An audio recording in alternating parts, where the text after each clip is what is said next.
Such a small word, but one with many implications. It's heavily associated with the American culture and every day it's advertised for.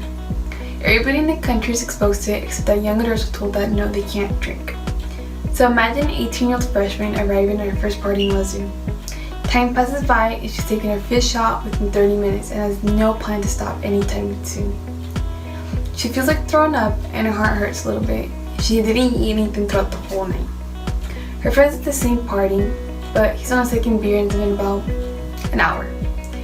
He drank wine throughout the night, and his goals for the night is to dance, meet up with a girl, and drink with his friends. But he knows his limit. These are two different scenarios at the same party.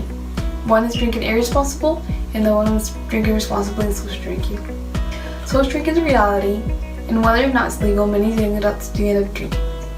So by lowering their age restriction to 18, we would be able to educate our young adults and lower the amount of irresponsible drinking. The moment a person turns 18, they're left to fend for themselves in the United States. The foster care system will kick these adults out.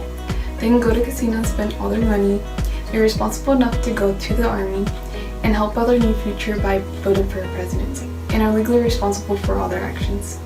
But the moment they want to take the benefits of being adults, which aren't many, they are slapped on the wrist by Uncle Sam and said that no, you're too young to drink a margarita. This causes more problems than solution. In his book Dying to Drink, Henley Wester says that 90% of the alcohol consumed by those under 21 is in the form of binge drinking. And binge drink is most prevalent in the age group 18 to 20. Thus, those who normally partake in the most dangerous form of drinking do so in secret. The social taboo on drinking creates a college culture of binge drinking with uneducated young men and women on how to keep themselves safe. This outdated law is no longer as useful as it once appeared to be, since for the age group 18 to 20, there was a 56% increase binge drinking in the years 1993 and 2001. In 2017 Super Bowl commercial for Bud Light, Spud the dog tells a young drinker of the inside jokes and mommy he's missing out with his friends. On each scene, his friends were drinking Bud Light, and Spud concludes the ad by reminding the young man to say something to them, with the words famous among friends appearing in the background. For many people, social drinking is a reality, and it's normal. It's no different for young adults except that they are told that they can't drink. Many find a way around this law and end up abusing it. The solution to this is to first of all review and lower the drinking age, and then further educate the young men and women on the effects of it. There could be some restrictions, especially during the transitional phase, but to not let 18 to 20-year-olds drink based on them being mature is illogical. Shouldn't that mean that they're too mature to be labeled an adult? The second solution is to educate the general public on the dangers of abusing alcohol. I know that people who support this law will say that it helped reduce drunk driving accident, but this was correlation and not causation.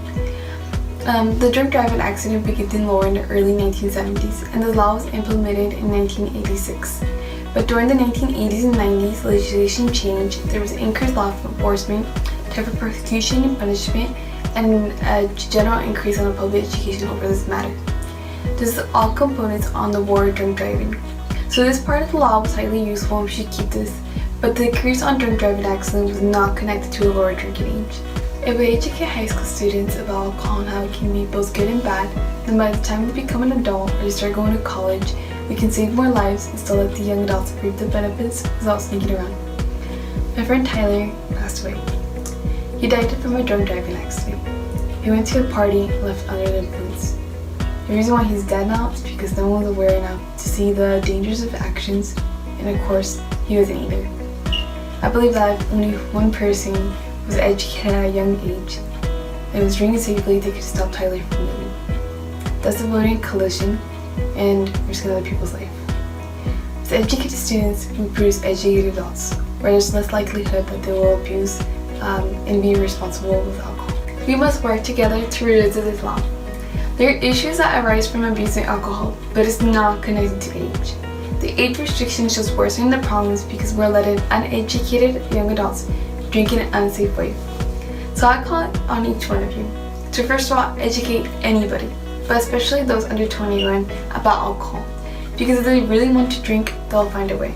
A second, and this is a much bigger and longer goal, is to try to lower the age restriction through lobbying or by bringing attention to the matter, because we can save many lives by doing this.